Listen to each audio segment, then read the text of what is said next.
अकोट तालुक्यात आंबेगाव बाजार सर्कलमधील गारपीट व पावसाचा तडाखा. गुढीपाडव्याच्याच दिवशीच शेतकऱ्यांचे नुकसान. अकोला जिल्ह्यातील अकोट तालुक्यातील ग्रामीण सावरा मंचनपूर परिसरात गुढीपाडव्याच्या शुभमुहूर्तावर अचानक गारपीट व मुसळधार पावसाने हजेरी लावली.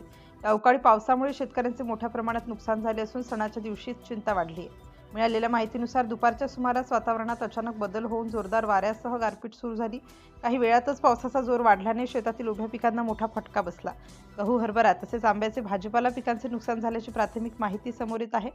गुढीपाडवा हा सण आनंदाचा आणि नववर्षाच्या स्वागताचा असताना या नैसर्गिक आपत्तीमुळे शेतकऱ्यांवर दुःखाचा डोंगर कोसळला आहे. अनेक ठिकाणी शेतात पाणी साचल्याने परिस्थिती गंभीर बनली आहे. स्थानिक शेतकऱ्यांनी प्रशासनाकडे तात्काळ पंचनामा करून नुकसान भरपाई देण्याची मागणी केली आहे. संबंधित विभागाने त्वरित दखल घेऊन मदत करावी अशी अपेक्षा व्यक्त होत आहे. सिटी इंडिया न्यूजसाठी प्रतिनिधी रवींद्र खेडकर, अमरावती जिल्हा.